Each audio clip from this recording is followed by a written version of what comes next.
नमस्कार दोस्तों, आज मैं आप लोगों को 30 दिसंबर की सेकंड शिफ्ट में आए हुए जीके और जीएस के 40 के 40 प्रश्न जो आए थे हूबहू सेम वही क्वेश्चन आपके लिए लेकर आया हूं। ये सारे क्वेश्चन 1 से लेकर 40 तक जितने भी क्वेश्चन हैं सेम सेकंड शिफ्ट में आए हुए हैं।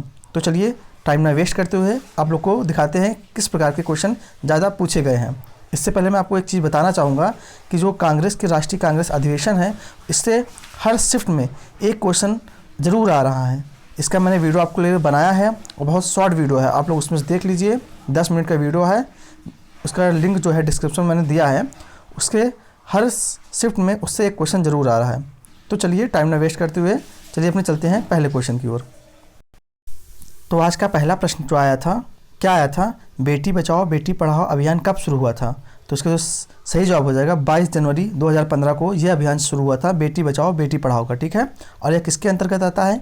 महिला एवं बाल विकास मंत्रालय, स्वास्थ्य मंत्रालय एवं परिवार कल्याण मंत्रालय के अंतर्गत आता है। ठीक है, चलते हैं अगले प्रश्न की ओर। अगला प्रश्न है, आप लोग ये देख लीजिए, और जो मोदी सरकार के द्वारा जो अभियान स्टार्ट किए गए उसको देख लीजिए, कब कब स्टार्ट किए गए। ये भी हर शिफ्ट में एक नए क्वेश्चन इससे ज़रूर पूछे जा रहे हैं। तो पहला आप लोग याद कीजिए, डिजिटल इंडिया, ये स्टार्ट हुआ था 21 अगस्त 2014 को। उसके बाद प्रधानमंत्री जनधन योजना 28 अगस्त 2014 को। स्वच्छ भारत अभियान 2 अक्टूबर 2014 को। मेक इन इंडिया 25 सितंबर 2014 को। प्रधानमंत्री उज्ज्वला योजना 1 मई 2016 को। और देख लीजिए आप लोग, संसद आदर्श ग्राम योजना 11 अक्टूबर 2014 को। संसद अटल पेंशन योजना जून 2015 को। बेटी बचाओ बेटी पढ़ाओ जो क्वेश्चन पूछा गया था 22 जनवरी 2015 को। प्रधानमंत्री कौशल विकास योजना 15 जुलाई 2015 को। और स्टैंड अप इंडिया स्कीम 5 अप्रैल 2016 को आया है। उसका सुकन्या समृद्धि योजना 22 जनवरी 2015 को आए हैं। ठीक है, और जो आपके सामने दिए हैं आप लोग उसको देख लीजिए। चलते हैं अगले प्रश्न की ओर।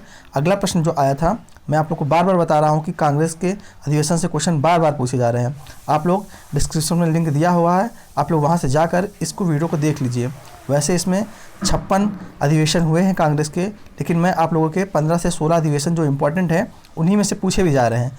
उसका ही शॉर्ट नोट वीडियो लेकर आया हूं, जो डिस्क्रिप्शन में उसकी लिंक है वहीं दिया है, आप लोग देख लीजिए। ठीक है, तो क्या क्वेश्चन आया था, 1931 कांग्रेस अधिवेशन का अध्यक्षता किसने की थी? तो सरदार वल्लभ भाई पटेल ने की थी, और ये कहाँ पे हुआ था? कराची में हुआ था। ठीक है, आप लोग और देख लीजिए, जो 1923 में हुआ था अधिवेशन, उसकी जो अध्यक्षता थी मौलाना अब्दुल कलाम ने किया था। और महात्मा गांधी जी इन्होंने एकमात्र कांग्रेस अधिवेशन में भाग लिया था 1924 ईस्वी में। वो कहाँ हुआ था? बेलगाम में हुआ था। ठीक है, और जो है आप लोग देख लीजिए। ठीक है, चलते हैं अगले प्रश्न की ओर।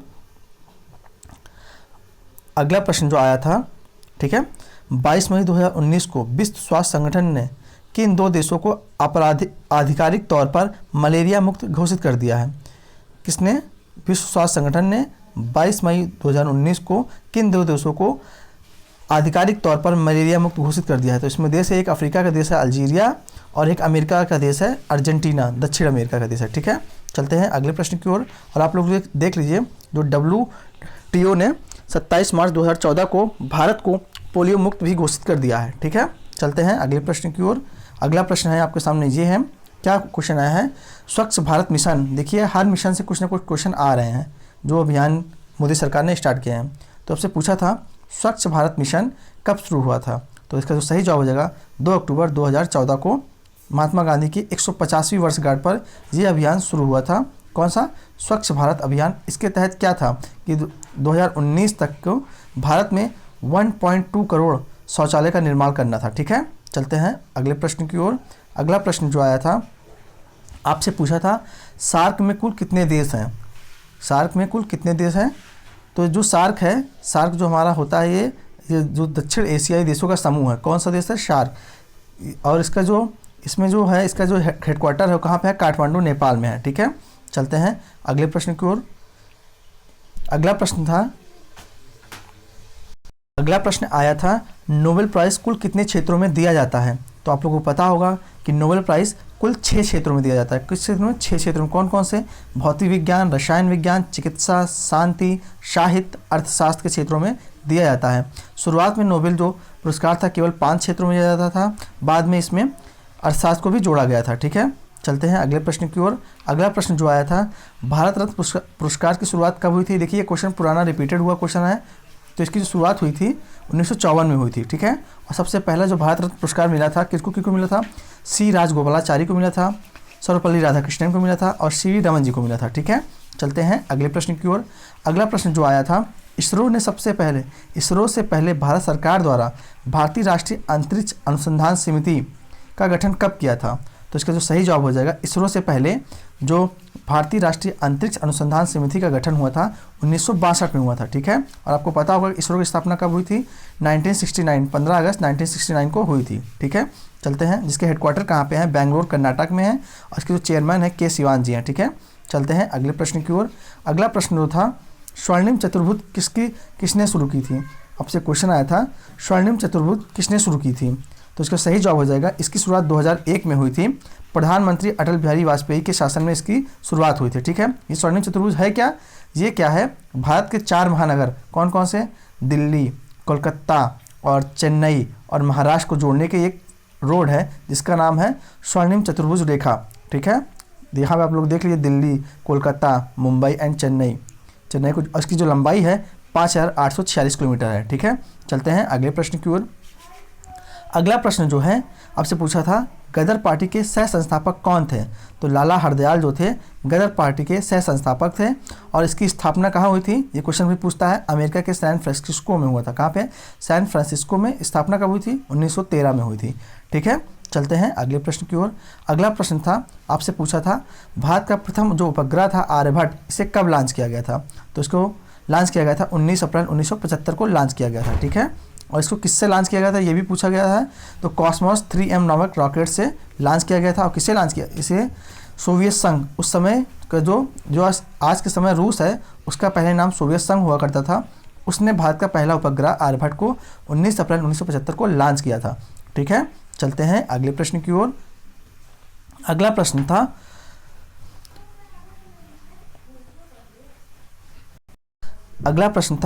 व्यापक सिद्धांत किसने दिया था। जैसे हम लोग हड़प नीति भी कहते हैं, तो हड़प नीति का सिद्धांत किसने दिया था, लॉर्ड डलहौजी ने दिया था। कितने सन में, 1848 से 1856 के बीच में, ठीक है। चलते हैं अगले प्रश्न की ओर। अगला प्रश्न था, स्मार्ट सिटी प्रोजेक्ट के तहत पहले चरण में कितनी स्मार्ट सिटी को चुना गया था, ठीक है। तो पहले आप लोग को पता होना चाहिए कि पहली बार स्मार्ट सिटी के लिए शहरों के चयन की प्रक्रिया जनवरी 2016 से शुरू हुई थी, ठीक है। तो सबसे पहला जो चरण था इसमें केवल 20 शहरों को चुना गया था, ठीक है। बाद में ये किसके अंतर्गत आता है, केंद्रीय शहरी विकास मंत्रालय देश के 100 शहरों को स्मार्ट शहर की सूची में डाला था, ठीक है। चलते हैं अगले क्वेश्चन की ओर। और ये जो इसकी शुरुआत हुई थी 1 सितंबर 2015 को इसे जारी किया गया था, ठीक है। इसके लिए केंद्र सरकार ने 48,000 करोड़ रुपए भी आवंटित किए थे, ठीक है। तो अगला प्रश्न है, राज्यसभा में अधिकतम कितने सदस्य हो सकते हैं। तो अनुच्छेद 80 में राज्यसभा के सदस्यों की अधिकतम संख्या 250 निर्धारित की गई है, ठीक है, जिनमें से 12 सदस्य राष्ट्रपति द्वारा नॉमिनेशन किए जाते हैं और 238 सदस्य राज्यों के और संघ शासित के क्षेत्र से प्रतिनिधित्व होते हैं, ठीक है। अगला क्वेश्चन आपसे आया था कि कोशिका की खोज किसने की थी। तो कोशिका की खोज जो हुई थी रॉबर्ट हुक ने की थी, कब, 1665 में, ठीक है। चलते हैं अगले प्रश्न की ओर। अगला प्रश्न आपसे पूछा गया था, भारत की कुल तटीय सीमा की लंबाई कितनी है। देखिए, इसके पहले जो कल वाले क्वेश्चन में आया था उसमें पूछा था कि भारत के किस राज्य की तटीय सीमा सबसे लंबी है, तो उसमें गुजरात राज्य की तटीय सीमा सबसे लंबी होती है। लेकिन आज क्या पूछा है, भारत की कुल कितनी तटीय सीमा कितनी लंबाई है। तो इसकी लंबाई है 7516.6 किलोमीटर है। इसमें क्या होगा, जो भारत का भाग है और जो अंडमान का भाग है, ये सबको लेकर है 7516 किलोमीटर, ठीक है। चलते हैं अगले प्रश्न की ओर। यहाँ पर आप लोग देख लीजिए कौन कौन से राज्य की लंबाई कितनी है। गुजरात की 1600 किलोमीटर है, महाराष्ट्र की 720 किलोमीटर है, गोवा सबसे छोटा तटीय सीमा है, इसका कितनी है, 101 किलोमीटर है, ठीक है। चलते हैं अगले प्रश्न की ओर। आज का अगला प्रश्न है, कचिपुड़ी नृत्य कहाँ का है। तो इसका सही जवाब आप लोगों को पता होगा, ये आंध्र प्रदेश का नृत्य है। अगला प्रश्न था, कुटुंबश्री योजना किस राज्य ने चलाई थी। तो केरल सरकार, तो इसका जो सही जवाब हो जाए केरल सरकार ने। केरल सरकार ने बेसहारा लोगों के पुनर्वास के लिए कुटुंबश्री योजना चलाई थी, ठीक है। चलते हैं अगले प्रश्न की ओर। अगला प्रश्न जो है, चूने के पानी में कौन सी गैस प्रवाहित करने पर दुधिया हो जाता है। तो इसका जो सही जवाब हो जाएगा कार्बन डाइऑक्साइड, ठीक है। चलते हैं अगले प्रश्न की ओर। अगला प्रश्न आया था, फेसबुक के संस्थापक कौन है। तो फेसबुक के संस्थापक जो हैं मार्क जुकरबर्ग हैं, ठीक है। और इसकी स्थापना भी आपसे पूछता है। तो फेसबुक की स्थापना जो हुई थी फरवरी 4 को 2004 को, ठीक है, फरवरी 2004 को इसकी स्थापना हुई थी। और जो बड़ी बड़ी कंपनियां उसको आप लोग देख लीजिए, जो माइक्रोसॉफ्ट के संस्थापक हैं बिल गेट्स हैं, गूगल के कौन हैं सर्जी और लैरी पेज हैं, ट्विटर के जैकेस डॉर्सी हैं, अल्फ़ाबेट के लैरी पेज हैं, आप लोग देख लीजिए। ठीक है, चलते हैं अगले प्रश्न की ओर। आपसे पूछा था बरगद का वैज्ञानिक नाम क्या है, तो फिकस क्या है, फिकस बेंगालेसिस, क्या है, फिकस बेंगालेसिस जो है बरगद का वैज्ञानिक नाम है। ठीक है, चलते हैं अगले प्रश्न की ओर। अगला प्रश्न आपसे पूछा था ताजमहल का निर्माण कब शुरू हुआ था, तो ताजमहल का निर्माण 1632 से 1653 के बीच में हुआ था। और इसका निर्माण किसने कराया था, तो मुगल सम्राट शाहजहां ने अपनी पत्नी मुमताज़ महल की याद में इसको कराया था। ठीक है, और इसके आर्किटेक्ट का नाम भी पूछता है, तो उस्ताद अहमद लाहौरी जी इसके हैं आर्किटेक्ट। ठीक है, इसके मतलब बनाने वाले हैं। ठीक है, चलते हैं अगले प्रश्न की ओर। अगला प्रश्न जो है नेक्स्ट ओलंपिक 2021 में कहाँ होगा। ठीक है, तो ये ओलंपिक 2020 में होने वाले थे, लेकिन कोरोना वायरस के कारण इसको स्थगित कर दिया गया। अब यह ओलंपिक 2021 में कहाँ होंगे, टोक्यो जापान में होंगे। ठीक है, आप लोग और ओलंपिक देख लीजिए। अगला ओलंपिक जो होगा इसके बाद, मतलब जो हमारा टोक्यो ओलंपिक के बाद जो ओलंपिक होगा 2024 में, वो होगा कहाँ, फ्रांस की राजधानी पेरिस में। 2028 में जो समर ओलंपिक होंगे लॉस एंजलिस अमेरिका में, कैलिफोर्निया में होंगे, यूनाइटेड स्टेट में होगा। और 2022 का जो विंटर ओलंपिक है, शीतकालीन ओलंपिक, ये होंगे चाइना के बीजिंग में। ठीक है, और 2018 का जो विंटर ओलंपिक हुआ था साउथ कोरिया की राजधानी प्योंगयांग में हुआ था। ठीक है, चलते हैं हम अगले प्रश्न की ओर। अगला प्रश्न आपसे पूछा था बल की इकाई क्या होती है, तो इसका सही जवाब होगा न्यूटन होती है बल की इकाई। ठीक है, और आपसे पूछा था मौलिक अधिकार संविधान के किस भाग में है, तो मौलिक अधिकार संविधान के भाग 3 में है, और इसका जो आर्टिकल है 12 से 35 तक है। ठीक है, चलते हैं अगले प्रश्न की ओर। अगला प्रश्न आपसे पूछा था सबसे ज़्यादा साक्षरता रेट किस राज्य की है, तो सिंपल सा क्वेश्चन पूछा था, सबको पता होता है अधिकतर लोगों को कि जो केरल राज्य है भारत में सबसे सर्वाधिक यहाँ पे साक्षरता रेट है, कितनी है, 74.04 है। इसको भी आप लोग नोट कर लीजिए। और सबसे कम किस राज्य की है, तो बिहार राज्य की है, कितनी है, बिहार राज्य की सबसे कम है साक्षरता रेट। ठीक है, चलते हैं अगले प्रश्न की ओर। और आपसे पूछा है वीटो पावर कितने देशों के पावर है, पास है, तो वीटो पावर क्या होता है, जो हमारा संयुक्त राष्ट्र है जिसका हेडक्वार्टर हमारा न्यूयॉर्क में होगा है, तो इसको इसमें 5 देश जो 5 स्थायी सदस्य देश हैं उसको हम लोग कहते हैं वीटो पावर देश। तो 5 जो अस्थायी सदस्य देश हैं कौन कौन से हैं, अमेरिका है, कौन सा आप लोग लिख लीजिए, इसको ये भी पूछता है, यूएसए है, ठीक है, एक है रसिया है, एक है फ्रांस है, और एक है यूके जिसे हम लोग ब्रिटेन कहते हैं, और एक है चाइना। इन 5 देश जो संयुक्त राष्ट्र के स्थायी सदस्य देश हैं, ठीक है, इनके पास वीटो पावर है। और इसमें क्या होता है 10 अस्थायी सदस्य होते हैं, जिसमें भारत भी 2021 में इसका एक अस्थायी सदस्य बना है। ठीक है, चलते हैं अगले प्रश्न की ओर। अगला प्रश्न है भारत वन स्थिति रिपोर्ट 2019 के अनुसार देश में वन एवं वृक्षों के आच्छादित कुल क्षेत्र कितना है, तो इसका जो सही जवाब हो जाएगा 24.56% जो है भारत में कुल वनों और वृक्षों का आच्छादित कुल क्षेत्रफल है। ठीक है, चलते हैं अगले प्रश्न की ओर।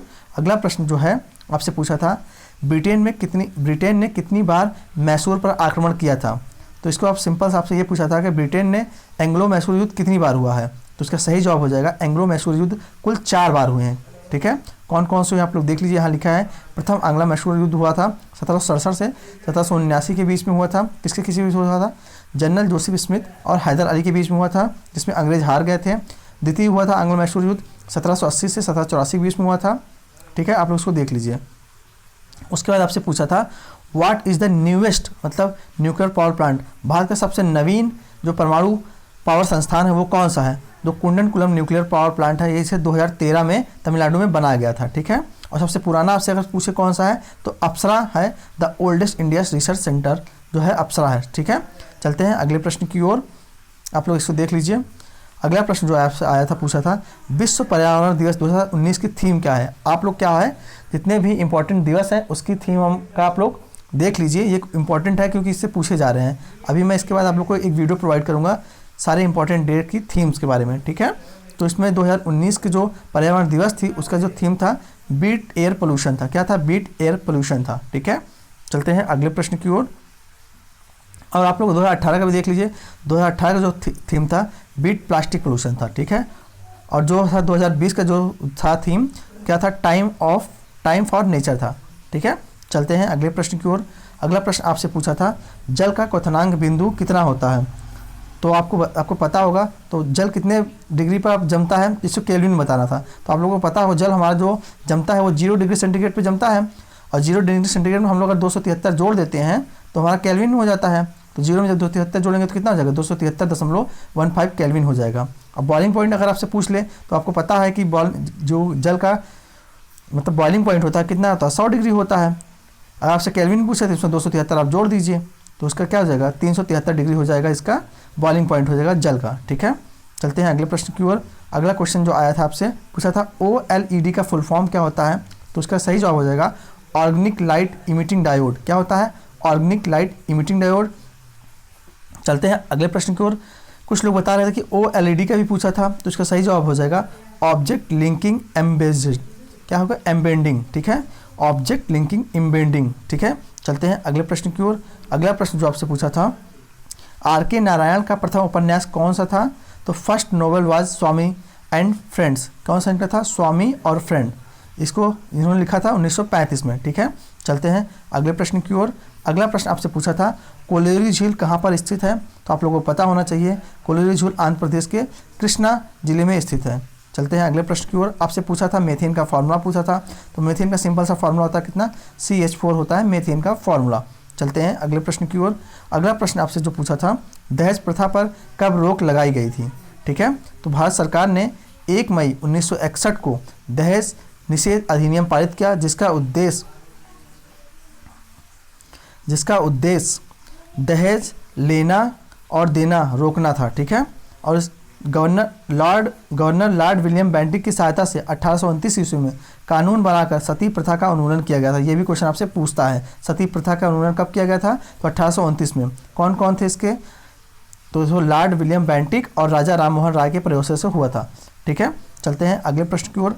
अगला प्रश्न जो था इंटरनेट के माध्यम से व्यापार का संचालन क्या कहलाता है, तो आप लोग को पता होगा आजकल जो ज़्यादातर व्यापार होते हैं ई-कॉमर्स कहलाते हैं। इंटरनेट के माध्यम से जो हम लोग व्यापार करते हैं उसे हम लोग ई-कॉमर्स कहते हैं। ठीक है, आपसे लास्ट में क्वेश्चन आया है, तो 40 नंबर का आज का अंतिम प्रश्न है, सेवा क्षेत्र किस क्षेत्र के अंतर्गत आता है, तो तृतीयक क्षेत्र आता है। ठीक है, इसमें जो 40 क्वेश्चन थे ये पूरा हूबहू आए हुए क्वेश्चन है। अगर आप लोग को वीडियो अच्छा लगा हो तो वीडियो को लाइक करें, तो वीडियो को अपने दोस्तों में भी शेयर करें ताकि उन लोग का भी फायदा हो सके।